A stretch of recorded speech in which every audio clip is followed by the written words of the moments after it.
Halo guys, bertemu lagi dengan saya Agnes Cynthia, NIM 193301130333. Saya mahasiswa dari Universitas Tridita Manado.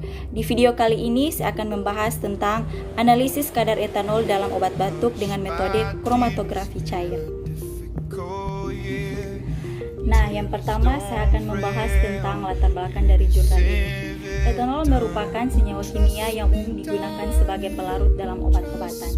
Keberadaan etanol dalam obat dapat diragukan kehalalnya. Diperlukan analisa kandungan etanol dalam suatu produk.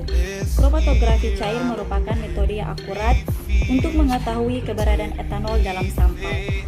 Penelitian ini bertujuan untuk menganalisa kandungan etanol dalam obat batuk menggunakan metode HPLC.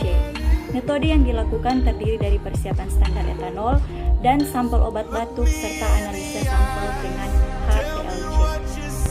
Selanjutnya, alasan mengapa saya mengambil jurnal ini, sebab etanol kadang sekali secara umum digunakan sebagai pelarut dalam obat-obatan, dan melalui metode ini bisa menjawab bentuk kekeliruan dan ketidaktahuan teman-teman mengenai fungsi lain dari etanol, dan semoga boleh menjadi suatu acuan bagi teman-teman dalam penelitian.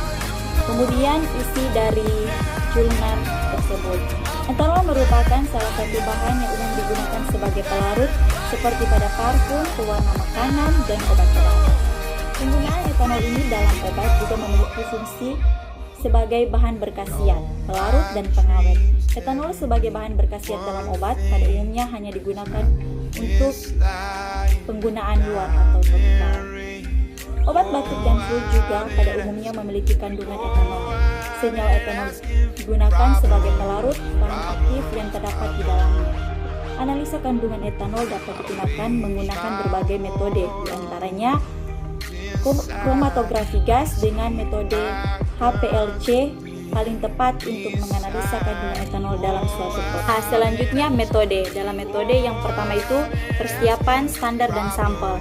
Standar etanol yang digunakan yaitu berupa etanol PA yang sudah dilarutkan dalam air destilasi dengan konsentrasi 1 hingga 40% dalam volume. Yang kedua, analisa sampel dengan metode HPLC. Seluruh sampel dianalisi dengan menggunakan HPLC. Selanjutnya hasil analisa sampel. Semua sampel yang telah dianalisis menggunakan HPLC memiliki profil kromatografi yang sama. Yang kedua, validasi hasil. Kolerasi linier dengan nilai regresi R⁻2 0,996 dan persamaannya Y sama dengan 0,383 tambah 0,082.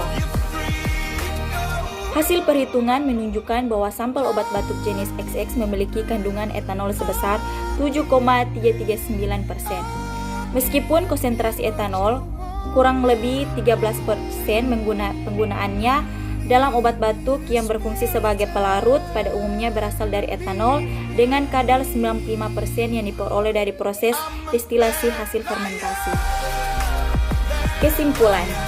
Kesimpulannya yang saya ambil dari jurnal tersebut yaitu metode HPLC ini bisa digunakan untuk menganalisa hasil kandungan etanol dalam sampel.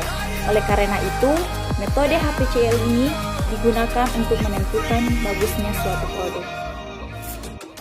Sekian video dari saya, jika ada kesalahan saya mohon maaf, dan semoga video ini bisa bermanfaat bagi yang menonton. Terima kasih.